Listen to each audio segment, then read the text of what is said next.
Online class में आपका स्वागत है। बच्चों, आज हम लोग जामुन का पेड़ नामक पाठ का सारांश देखेंगे।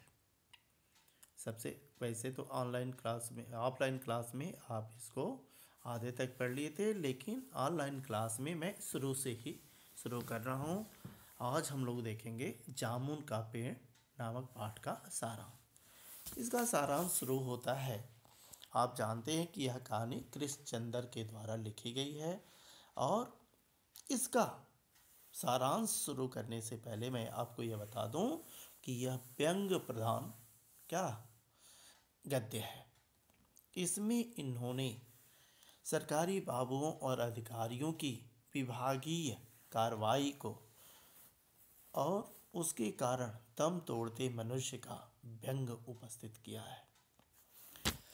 कहानी का सारांश इस प्रकार शुरू होता है कि रात को बहुत तेज आंधी चलती है। सचिवालय के लान में खड़ा जामुन का पेड़ गिर जाता है। सवेरे माली जा कर के देखता है कि पेड़ तो गिर चुका है। गिरने के बाद माली ने चपरासी को बताया। चपरासी ने क्लर्क ने सुपरिटेंडेंट को। चारों ओर भीड़ जम जाती है। क्लर्कों को जामुन के मीठे फलों की याद तो आती है। वे जामुनों के लिए अफसोस करने लगते हैं। तभी माली ने दबे हुए आदमी की ओर ध्यान दिलाता है। चपरासियों ने कहा कि यह अब तो मर चुका होगा, क्योंकि इतना भारी पेड़ जिसके ऊपर गिर गया, क्या वह जिंदा होगा? दबे हुए आदमी की कराहती हुई आवाज़ आई। तब तक वह कराहता हुआ बोलता है, नहीं, मैं जिंदा हूँ, मैं अभी मरा नहीं हूँ। मामला चीफ सेक्रेटरी के यहाँ पहुँचता है। माली ने सुझाव दिया कि अगर सुपरिटेंडेंट साहब आज्ञा दे तो सब मिलकर के दबे हुए आदमी को तुरंत ही निकाल सकते हैं। क्लर्कों ने हामी भरी, अर्थात हाँ में हाँ कह दिया। सुपरिटेंडेंट ने कहा कि वह अंडर सेक्रेटरी से पूछ ले। अंडर सेक्रेटरी ने ज्वाइंट सेक्रेटरी ने चीफ सेक्रेटरी से, चीफ सेक्रेटरी ने मंत्री से पूछा। मंत्री ने चीफ सेक्रेटरी से कुछ कहा। चीफ सेक्रेटरी ने ज्वाइंट सेक्रेटरी से कुछ कहा। ज्वाइंट ने डिप्टी से, डिप्टी ने अंडर सेक्रेटरी से कुछ कहा। इस तरह फाइलें चलती रहीं। आधा दिन बीत गया। अर्थात इस तरीके से फाइलों को चलते चलते आधा दिन बीत जाता है। दोपहर को भीड़ में खड़े लोग पेड़ को उठाने लगे। तभी सुपरिटेंडेंट आता है और आकर के उसने कहा कि यह काम कृषि विभाग का है, यह शीघ्र ही इसकी फाइल कृषि विभाग में भेज देगा। कृषि विभाग से उत्तर आया कि पेड़ व्यापार विभाग के लान में गिरा है, मैदान में गिरा है, इसलिए उसे उठाना कृषि विभाग का काम ना होकर हॉर्टिकल्चर विभाग अर्थात कृषि उद्यान का है। कृषि उद्यान जैसा करेगा वैसा ही होगा, इसमें कृषि विभाग कुछ भी नहीं कर सकता है। रात को उस पेड़ को पुलिस की कड़ी निगरानी में रखा जाता है। माली ने दबे हुए आदमी को दाल भात खिलाया। आदमी ने बताया कि वह लावारिस है, उसका कोई नहीं है, उसका कोई संबंध ही नहीं है। अगले दिन हॉर्टिकल्चर विभाग से उत्तर आया कि आजकल पेड़ लगाओ स्कीम बहुत जोरों पर चल रही है, अतः जामुन के फलदार पेड़ को काटने की इजाज़त कतई नहीं दी जा सकती, इसको नहीं काटा जा सकता है।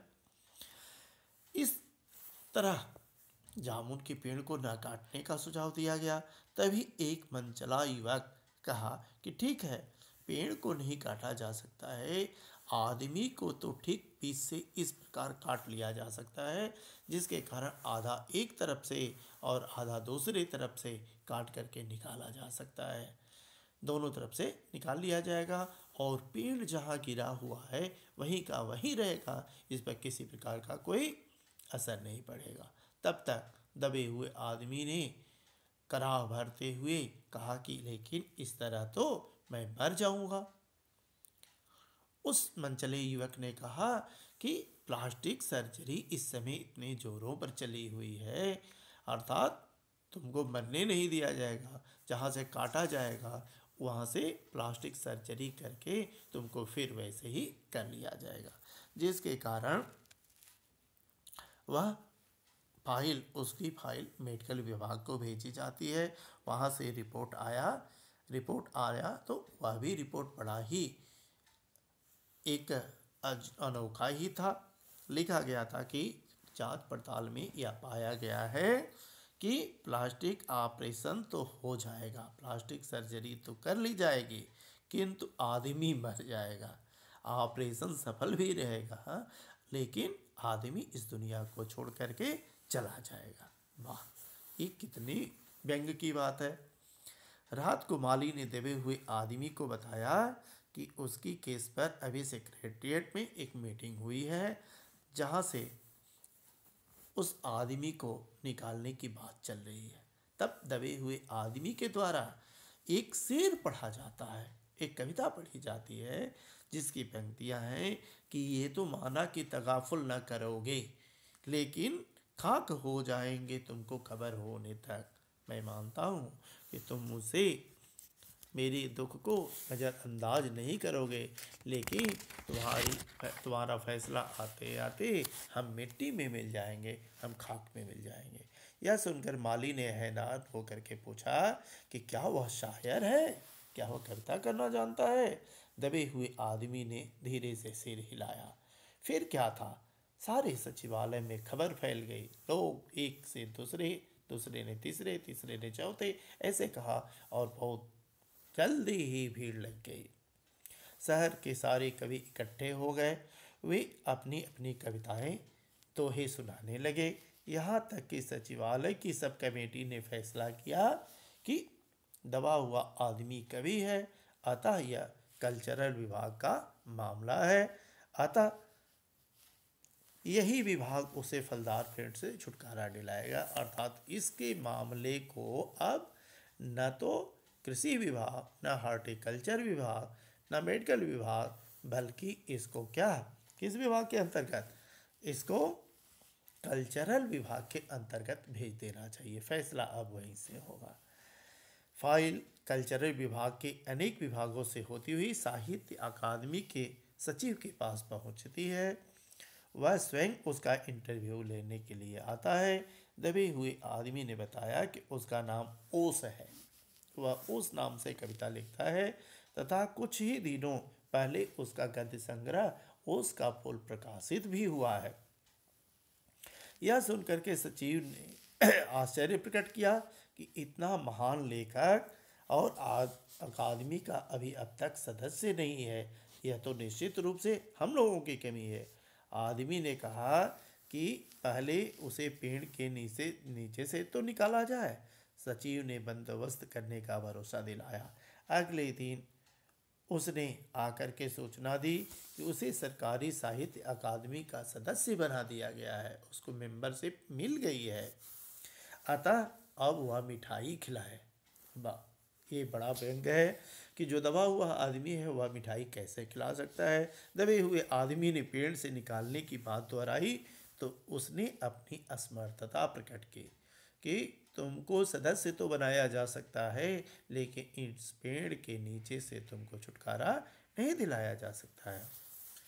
तो अगले दिन फॉरेस्ट विभाग के लोग आरी कुल्हाड़ी लेकर के वहाँ आते हैं, परंतु उसे पेड़ काटने से रोक दिया जाता है क्योंकि वह पेड़ 10 साल पहले पिटोनिया राज्य के प्रधानमंत्री ने लगाया था। अतः बात यह आती है कि यदि इस पेड़ को काट दिया गया तो विदेश विभाग अर्थात पिटोनिया से हमेशा हमेशा के लिए हम लोगों का संबंध बिगड़ जाएगा, इसलिए इस पेड़ को नहीं काटा जा सकता है। अंडर सेक्रेटरी ने बताया कि प्रधानमंत्री विदेश के दौरे पर गए हैं, आज वहाँ से वापस आ रहे हैं। आते ही तुम्हारी फाइल उनके सामने रखी जाएगी, जैसा वह फैसला सुनाएंगे वैसा ही होगा। शाम को 5 बजे प्रधानमंत्री स्वदेश पहुँचते हैं और पेड़ को काटने की अनुमति दे देते हैं। तब जाकर के उसकी फाइल पूरी होती है, लेकिन उसकी फाइल पूरी होते होते उसके जीवन की फाइल भी पूरी हो जाती है, अर्थात वह इस दुनिया को छोड़ करके चल बसता है। यही है हमारे सरकारी विभागों की स्थिति कि आप चक्कर काटते काटते आपका अंतिम समय आ जाता है, आप इस दुनिया को छोड़ करके चले जाते हैं, लेकिन आपकी फाइल पूरी नहीं होती है। तो इस तरीके से इन्होंने इस पर करारा व्यंग किया है कि समय रहते हुए यदि इस पेड़ को काट लिया गया होता, हटवा दिया गया होता, तो शायद वह आदमी बच जाता, लेकिन हम उस व्यक्ति की फाइल को अनेक विभागों से होकर के गुजारते रहे, जिसके कारण वह व्यक्ति इस दुनिया को छोड़ करके क्या चला गया। उसकी फाइल पूरी होते होते उसके जीवन की फाइल भी पूरी हो गई। तो यह है इस पाठ का सारांश।